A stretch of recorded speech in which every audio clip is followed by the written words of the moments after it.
ஸ்ரீராமனின் அருளமுதமாக வழங்கப்படுகிறது.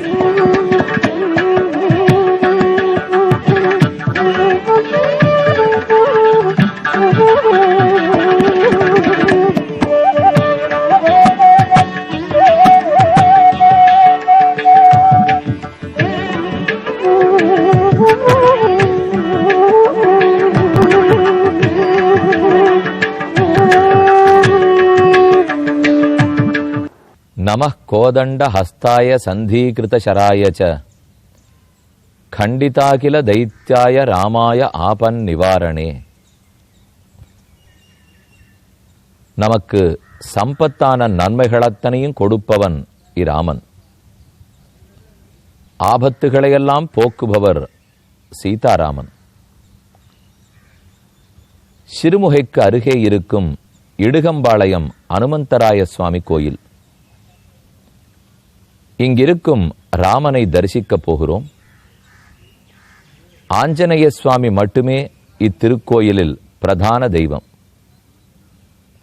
அவர் எப்போதும் வணங்குவதற்காக ராமன் எழுந்தருளி உள்ளார்.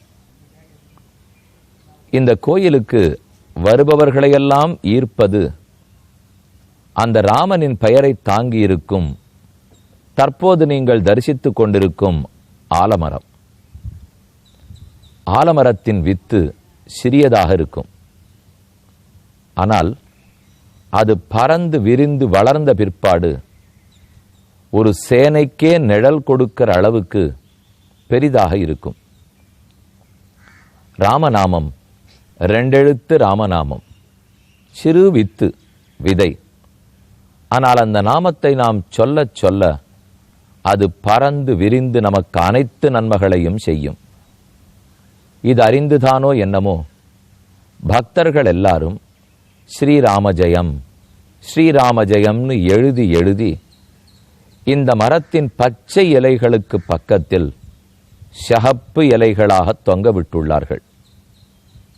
ஸ்ரீராமநவமி உற்சவத்தும் போதும் விசேஷ திருநாட்களின் போதும் 1,00,000 ராமநாமங்கள் இங்கு எழுதப்பட்டு இந்த மரத்திலே தொங்கவிடப்படுகின்றன.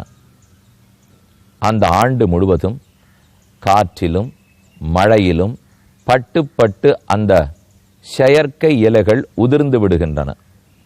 பிற்பாடு அடுத்த ஆண்டு உற்சவத்தில் மறுபடியும் ஸ்ரீராம ஜெயம் எழுதி பக்தர்கள் வைக்கிறார்கள். ஆலமரத்தை ராமனையே பிரதிநிதியாக காட்டும் ஆலமரம். நிவாச விருட்ச சாதூனாம்னு வால்மீகி ராமாயணத்தில் ஸ்லோகம். ராமனே ஓர் ஆலமரம், தன் திருவடி நிழலில் அனைவருக்கும் இடம் கொடுப்பவன். இந்த மரத்தை சேவித்துக் கொண்டு இப்போது ராமனை தரிசிக்கப் போகிறோம். ஆஞ்சநேய சுவாமி எப்போதும் தரிசிக்கும் வகையில் அவருக்கு நேர் எதிர்த்தாற்போலே ஸ்வரணத்தில் ராமன் எழுந்துருளி உள்ளார். ரொம்ப ஆச்சரியமான திருக்கோலம். ராமனும் சீதையும் இலக்குவனும் ஆஞ்சநேயருமாக எழுந்துருளி உள்ளார்கள். கோயில் பிராகாரத்தில் வலம் வருகிறோம். ஓர் பக்கத்தில் நலன், மற்றொரு பக்கத்தில் நீலன். இவர்கள் இருவரின் துணை கொண்டுதான் ஆஞ்சநேயர் கடலிலே அணை கட்டினார். கதை நாம் கேள்விப்பட்டிருக்கிறோம். சமுத்திரராஜன் சொன்னபடிக்கு நலனும் நீலனும் தொட்டு தொட்டு கொடுக்க அந்த பாறாங்கற்களெல்லாம் கடலில் மிதந்தன. பிற்பாடு அவைதான் சேது, சிறந்த பாலமாகி ராமன் இக்கரையிலிருந்து அக்கறைக்கு சென்றான்னு கேள்விப்படுகிறோம். அந்த நலனும் நீலனும் பரிவார தேவதைகளாக இத்திருக்கோயில் கர்ப்பகிரகத்தின் வெளிப்புறச் சுற்றில் உள்ளார்கள். கர்ப்பகிரகத்துக்கு நேர் பின்னால் ராமனுடைய திருவடி நிலைகள். இப்ப நாம பாதுகா பட்டாபிஷேகத்தை நெருங்கி கொண்டிருக்கிறோம். ராம பாதுகைகளை பரதனுக்கு கொடுத்தான். பரதன் தலையால் தரித்து அயோத்திக்கு போய் அங்கிருந்து நந்தி கிராமத்தை அடைந்து பாதுகைகளுக்கு பட்டாபிஷேகம் செய்து அவற்றின் பிரதிநிதியாக இருந்தே நாட்டை ஆண்டான் என்று பார்க்க போகிறோம். இதோ அந்த ராமனின் பாதத்தை, பாதுகைகளை இவ்விடத்தில் சேவித்துக் கொள்ளுகிறோம். விமானத்தில் பல பிம்பங்கள். இவர்களையெல்லாம் தரிசித்து கொண்டு அடுத்து உற்சவராஞ்சநேயர், மூலவராஞ்சநேயரை சேவிக்கப் போகிறோம். அதற்கு முன்பாக அயோத்தியா காண்டத்தின் 110வது சர்க்கம். இதற்கு கீழ் சர்க்கத்தில் ராமன் ஜாபாலிக்கு பதில் கூறி முடித்தார். இனி தற்போது வசிஷ்டாச்சாரியர் என்ன பேச போறார், ராமன் என்ன பதில் கூறப் போகிறான் பார்ப்போம். வசிஷ்டர் சொல்லுகிறார், குருத்தம் ஆக்ஞாய ராமந்து வசிஷ்ட பிரத்யுவாச்ச ஜாபாலிரபி ஜானீதே லோகஸ்யாஸ்ய கதாகதிம். ராமா, ஜாபாலிய நாஸ்திகன்னு முத்திரை குத்தாதே, அவர் பரமாஸ்திகர். ஆனால் உனக்காக ஏதோ நீ திரும்ப வந்து விடுவாய்ங்கிற எண்ணத்தில் பேசினார், விட்டுவிடு. ஆனால் ராமனுக்கு கோபம் தணியவில்லை. வேண்டும் போது ஆத்திகம் பேசுவது, வேண்டாத போது நாத்திகம் பேசுவது, இப்படி பேசக்கூடாது. ஒருத்தன் ஆத்திகன் ஆனால் முழுமையாக ஆத்திகனாகத்தான் இருக்க வேண்டும். உள்ளொன்று வெளி ஒன்று, வெளி ஒன்று உள்ளொன்று என்ன ஆத்திக நாத்திகர்களாக இருக்க முடியாது. அது பிரத்தியாரை ஏமாத்துறதுன்னு சொல்ல வரல, அது நம்மை நாமே ஏமாற்றிக் கொள்ளுதல்.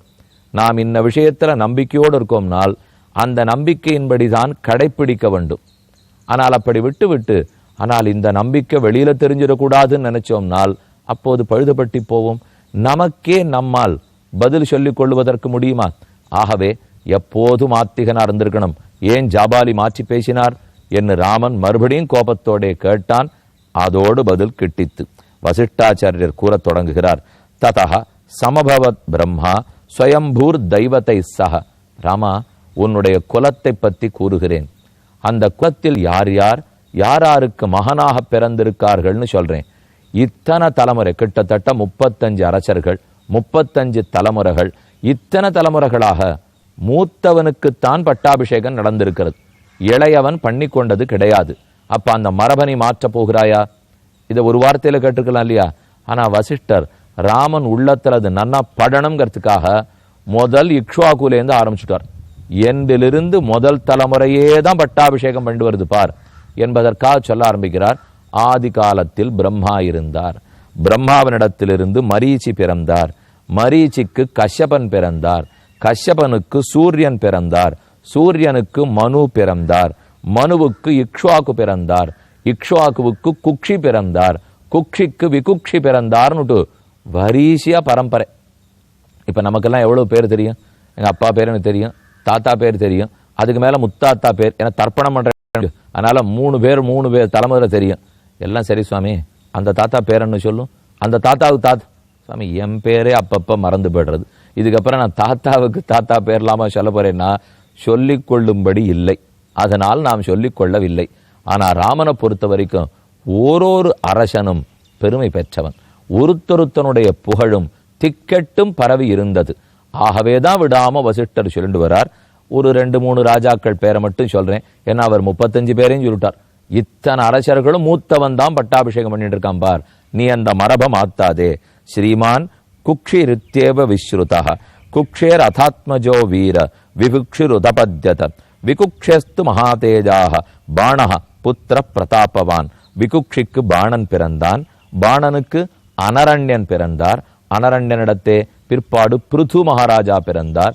பிருதுவினிடத்தில் திரிசங்கு தோன்றினான். திரிசந்துவுக்கு துந்துமாரன், துந்துமாரனுக்கு யுவனாஸ்வன். இப்படியாய் பல பேர் தோன்றிக் கொண்டு வந்து சகர சக்கரவர்த்தி பிறந்தார்.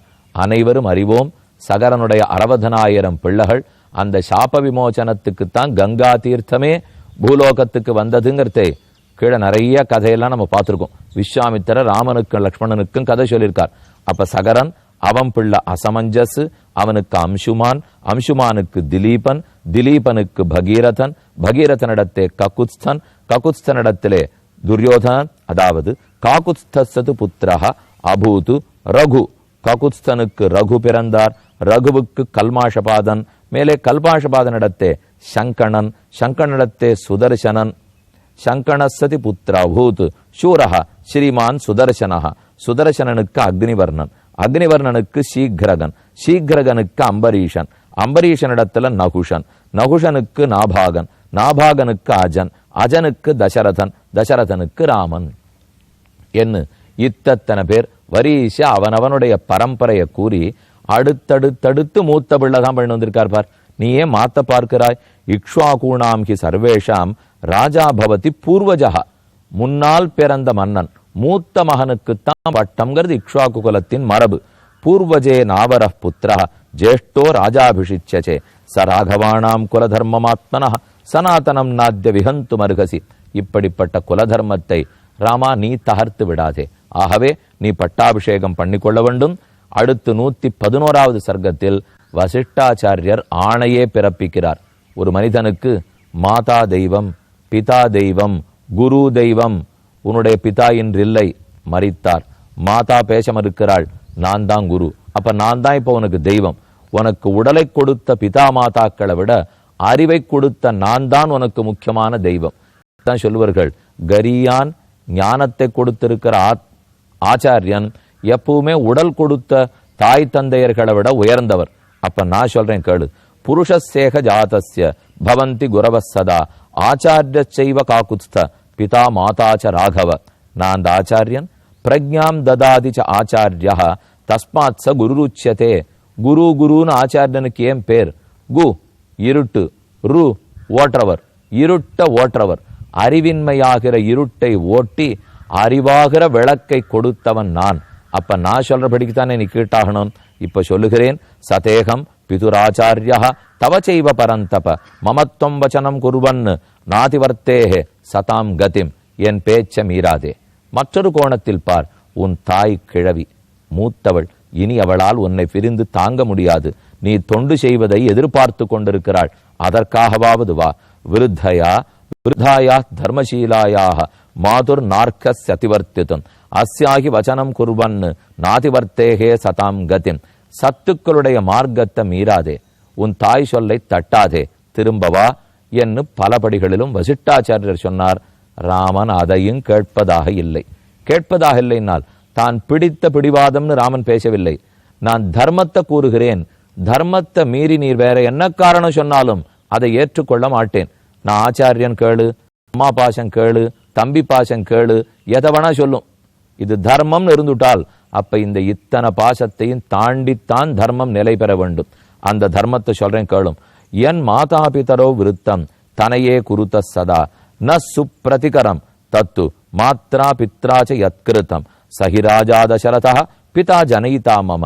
மாதா என்னை பெற்றாள், பிதா என்னை பிறப்பித்தார். என் தாய்தான் மணிவயறு சுமந்து பெற்றாள். என் தந்தைதான் என்னை பிறப்பித்தார். அவர்கள் இருவருமே நான் காட்டுக்கு போக வேணும், அதே சமயத்தில் பரதனுக்கு பட்டம் என்ன முடிவெடுத்துட்டார்கள்னு ராமன் சொல்றார். எல்லார் பூர்வம் உயர்றது இல்லையே. கைகேயி என்ன முடிவெடுத்தாள்? பெத்தவள் கௌசல்யை ஆயித்தே நாள். தந்தையினுடைய மனைவி என் மாதா தான். அதில் எந்த மாறுதலும் இல்லை. கைகேயும் எனக்கு தாய், சுமித்ரையும் தாய், அதே கௌசல்லையும் தாய். அப்படி இருக்கிறச்சே நான் மாற்றி நினைக்க மாட்டேன். இருவரும் தாய் கேட்கிறாள், தந்தை கொடுக்கிறார். அப்படின்னா அதன்படி நடக்கிறது எனக்கு கடமை.